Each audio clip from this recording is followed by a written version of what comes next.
बिहार के 4 लाख शिक्षक भुखमरी के कगार पर। वेतन के लिए मचा हाय तौबा। खबर देखने वाले आप तमाम दर्शक बंधुओं को एक बार फिर से अपने ही दोस्त एस के चौधरी की ओर से प्यार भरा नमस्कार और आदाब। दोस्तों, बिहार के 4 लाख शिक्षक भुखमरी के कगार पर पहुंच गए हैं और इसका मुख्य कारण है वेतन भुगतान न होना।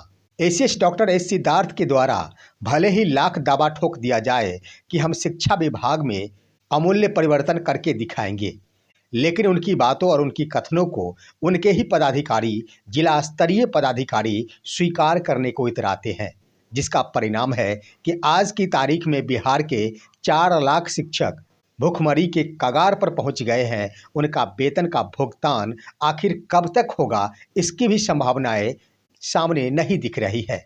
दोस्तों, वो कौन कौन से शिक्षक हैं? दोस्तों, वो मुख्य रूप से बिहार में विद्यालय अध्यापक के रूप में बहाल हुए बीपीएससी शिक्षक हैं, जिनके सामने भी भुखमरी पैदा हो गई है, और नए पदधारक विशिष्ट शिक्षक हैं, जिनके लिए तो और भी मुश्किलें खड़ी हो गई है। दोस्तों, क्या कुछ हुआ है? दोस्तों, शिक्षा विभाग क्या कर रही है? आखिर शिक्षकों के वेतन के भुगतान में कौन सी समस्या है? इस पर हम आज के वीडियो में विस्तार पूर्वक चर्चा करेंगे। लेकिन इससे पहले मेरी गुजारिश होगी कि अगर आपने अभी तक हमारे इस चैनल को सब्सक्राइब नहीं किए हैं तो कृपया अभी सब्सक्राइब कर लेंगे। दोस्तों, आइए सबसे पहले हम बातें करते हैं विद्यालय अध्यापक के रूप में बहाल हुए बीपीएससी शिक्षकों के बारे में, जिनके लिए तो कहा जा रहा है कि यह तीसरा महीना बीत रहा है, लेकिन उनका वेतन का भुगतान नहीं हो पाया है। आप ये सुनकर हैरत में पड़ गए होंगे कि आखिर 3-3 महीना वेतन का भुगतान नहीं हुआ, ये बातें कहाँ से आ रही है। जी हाँ दोस्तों, हम बातें कर रहे हैं दिसंबर महीना 2024 की, जनवरी महीना 2025 की, और यह 15 फरवरी 2025 लगभग समाप्त हो गए, यानी आधे महीने समाप्त हो गए। इसका मतलब फरवरी महीना भी समाप्ति की ओर है। बिहार के कई जिलों में दिसंबर महीने का भुगतान हो गया है, लेकिन आज भी कई ऐसे जिले हैं जहां दिसंबर 2024 का वेतन का भुगतान बीपीएससी से बहाल शिक्षकों का नहीं हो पाया है। ये माना कि कुछ टेक्निकल प्रॉब्लम आई थी और उस समस्या के कारण वेतन भुगतान में विलंब हुआ था, लेकिन जब उस समस्या का समाधान हो गया, उसके बाद भी वेतन का भुगतान क्यों नहीं हो पा रहा है? रह गई बात जनवरी महीना का। जनवरी महीने का वेतन भी कुछ जिलों की ओर से भुगतान कर दिया गया है, लेकिन लगभग जिलों में अभी जनवरी महीने का भुगतान, खास तौर पर बीपीएससी से बहाल शिक्षकों का, अभी तक नहीं हो पाया है। और जब तक वेतन भुगतान की प्रक्रिया आगे बढ़ेगी, फरवरी महीना भी समाप्त हो जाएगा। तो ऐसे में 3 महीना गुजर जाएगा। अब शिक्षक करेंगे तो क्या करेंगे? उनका रोजी रोटी कैसे चलेगा? इसी बात को लेकर बिहार के बीपीएससी से बहाल शिक्षक काफ़ी चिंतित दिख रहे हैं कि आखिर उनकी समस्याओं का समाधान कब होगा, उनके वेतन का भुगतान कब संभव हो पाएगा। दोस्तों, बिहार शिक्षा विभाग के अधिकारी, जो जिला स्तरीय पदाधिकारी हैं, उनके द्वारा इसमें सुस्ती बरती जा रही है। जब टेक्निकल समस्या का समाधान हो गया तो पदाधिकारी के हाथों में था कि 2 से 3 दिनों के अंदर वेतन का भुगतान संभव हो सकता था। आपने देखा होगा कि के पाठक के कार्यकाल में 1 सप्ताह के अंदर प्रान नंबर जनरेट करते हुए वेतन का भी भुगतान हो गया था। यहाँ तक कि महीना की बातें छोड़ दी जाए, 12 दिनों का भुगतान हुआ था। नवंबर 2024 की बातें की जाए, जो शिक्षक 18 नवंबर को योगदान किए थे, उनको दिसंबर महीने के प्रथम सप्ताह में 12 दिनों का नवंबर महीने का भुगतान हुआ था। जरा सोचिए कि कितना वो फास्ट चल रहे थे। लेकिन अभी तीसरा महीना गुजरने को है और बीपीएससी से बहाल शिक्षकों का वेतन का भुगतान कब संभव हो पाएगा, इसकी भी कोई तारीखें निर्धारित नहीं है, और शिक्षक कब तक आशाएं लगाए रखे, ये भी उनके सोच से परे बन चुका है। ये तो बातें हुई दोस्तों बीपीएससी से बहाल शिक्षकों के बारे में। आइए अब हम जानते हैं नए पदधारक विशिष्ट शिक्षकों के वेतन भुगतान के बारे में। विशिष्ट शिक्षकों के वेतन के मामले ये भी दूसरे महीने से गुजर रहे हैं। जनवरी महीने में तो उनका वेतन का भुगतान नहीं संभव हो पाया। अब फरवरी महीने का आधा महीना गुजर चुका है। लगभग देखते ही देखते फरवरी महीना भी गुजर जाएगा, लेकिन क्या 2 महीने का वेतन का भुगतान विशिष्ट शिक्षकों का संभव हो पाएगा? इन शिक्षकों के सामने भी वही भुखमरी की स्थिति पैदा हो चुकी है।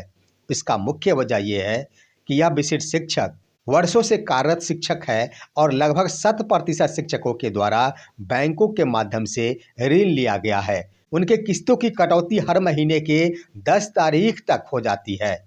ऐसे में प्रथम महीना तो किसी तरह गुजर गया है। शिक्षकों का प्रथम महीने का क्रेडिट खराब हो चुका है, लेकिन अगर मार्च प्रथम वीक में अगर वेतन का भुगतान नहीं हो पाता है तो दोबारा बैंक के माध्यम से उन्हें लोन नहीं दिया जाएगा। ये तो लोन की बातें हुई, लेकिन उनके बाल बच्चे आखिर क्या खाएंगे?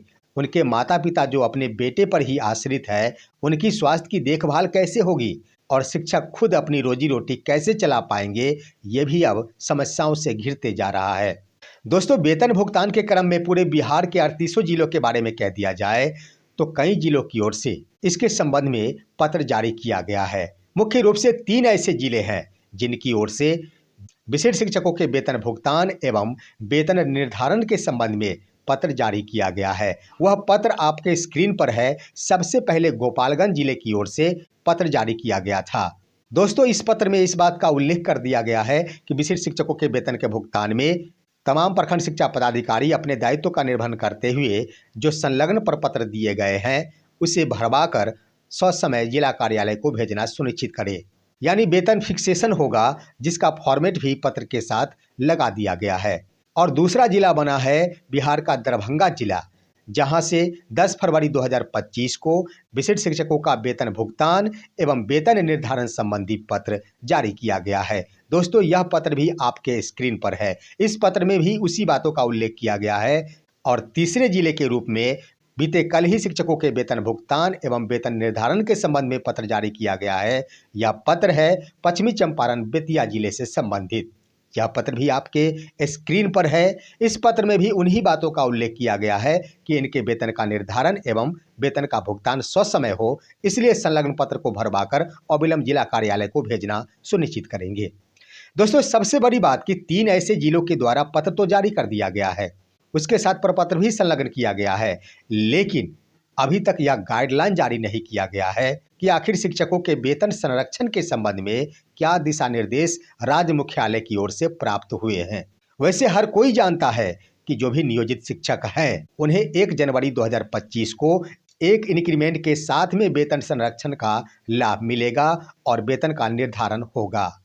उदाहरण के रूप में देख लिया जाए दोस्तों, अगर कोई शिक्षक जो सबसे पहले बहाल हुए थे 31 दिसंबर 2024 को उनका वेतन 30,420 रुपये थे, तो उन्हें 1 जनवरी 2025 को एक इंक्रीमेंट का लाभ होगा और उसके अनुसार 31,330 रुपये उनका वेतन नियोजित के रूप में बन जाता है। लेकिन वही अगर विशेष शिक्षक के रूप में योगदान किए हैं 1 जनवरी 2025 को ही, तो उनका वेतन का निर्धारण होगा 31,670 रुपये। ये बातें हर किसी को पता है, हर कोई जानता है, शिक्षा विभाग के हर अधिकारी जानते हैं, हर शिक्षकों को भी पता है।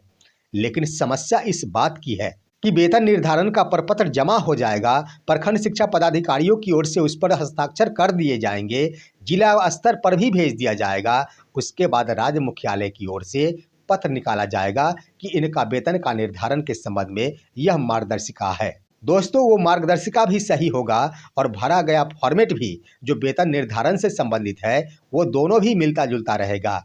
लेकिन शिक्षा विभाग के पदाधिकारियों के सामने उस वक्त एक समस्या पैदा होगी। वो समस्या होगी प्रोटोकॉल के संबंध में, क्योंकि जिस तिथि को राज्य मुख्यालय की ओर से पत्र जारी किया जाएगा उसके बाद ही हस्ताक्षर होना चाहिए। यह प्रोटोकॉल होता है, जैसा कि आपने देख लिया होगा प्राण जनरेट के संबंध में बिहार के लगभग जिलों की ओर से शिक्षकों के प्राण जनरेट के संबंध में पत्र जारी कर दिया गया था। शिक्षकों की ओर से ऑनलाइन आवेदन भी कर दिए गए थे, लेकिन जब 23 जनवरी 2025 को राज्य मुख्यालय की ओर से पत्र जारी किया गया, उसके बाद तमाम जिला शिक्षा पदाधिकारियों की ओर से अपने द्वारा निर्गत किया गया पूर्व के सारे पत्रों को रद्द कर दिया गया और शिक्षकों से पुनः ऑनलाइन आवेदन करने को कहा गया, जिसका परिणाम सामने है कि अभी तक शिक्षकों का प्राण जनरेट नहीं हो पाया है और लगभग 100% बिहार के विशेष शिक्षक हैं जिनका प्राण जनरेट अभी तक नहीं हुआ है। तो ये समस्या खड़ी हो रही है। आज की तिथि में सिर्फ 3 जिलों की ओर से शिक्षकों के वेतन भुगतान एवं वेतन निर्धारण के संबंध में पत्र जारी किया गया है।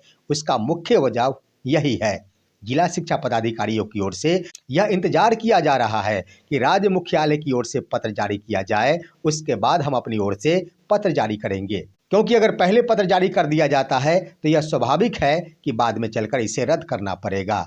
तो यहाँ पर उदासीनता बरती जा रही है, जिला स्तर से नहीं, शिक्षा विभाग राज्य मुख्यालय की ओर से शिक्षकों के वेतन निर्धारण के संबंध में मार्गदर्शिका जारी कर देना चाहिए।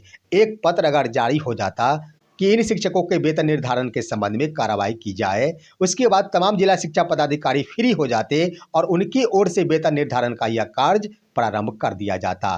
पत्र जारी नहीं किया गया है, जिसके कारण शिक्षकों के मन में यह बातें बैठ गई है कि आखिर हमारा वेतन का भुगतान कब तक संभव हो पाएगा।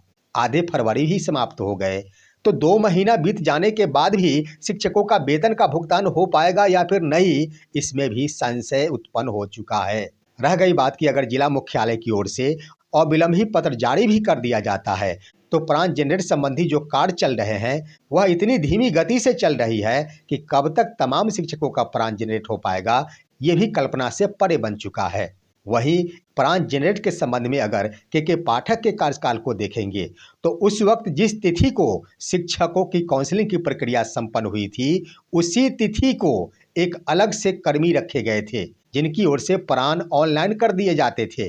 दोस्तों, विशिष्ट शिक्षकों की भी काउंसलिंग की प्रक्रिया संपन्न हुई है और वो तमाम दस्तावेज उनसे मांग की गई है जो प्राण जनरेट के लिए उपयुक्त होता है, लेकिन शिक्षा विभाग अपने कार्यों से बच रही है और शिक्षकों के ऊपर ही कार्य के भार सौंप रहे हैं। जब शिक्षकों के द्वारा आवेदन कर दिया जाता है और जब बातें आती है जिला स्तर के पदाधिकारियों के द्वारा उसे कन्फर्म करते हुए प्राण जनरेट करने की, तो वहां पर उनकी ओर से उदासीनता बरती जाती है, जिसके कारण वेतन भुगतान में और भी ज्यादा विलंब होने की संभावनाएं दिखती है। लेकिन इन तमाम बिंदुओं के बीच हम यह कहना चाहेंगे, एसीएस डॉक्टर एस सिद्धार्थ की ओर से शिक्षकों के वेतन के भुगतान के संबंध में अविलंब ही संज्ञान लेना चाहिए।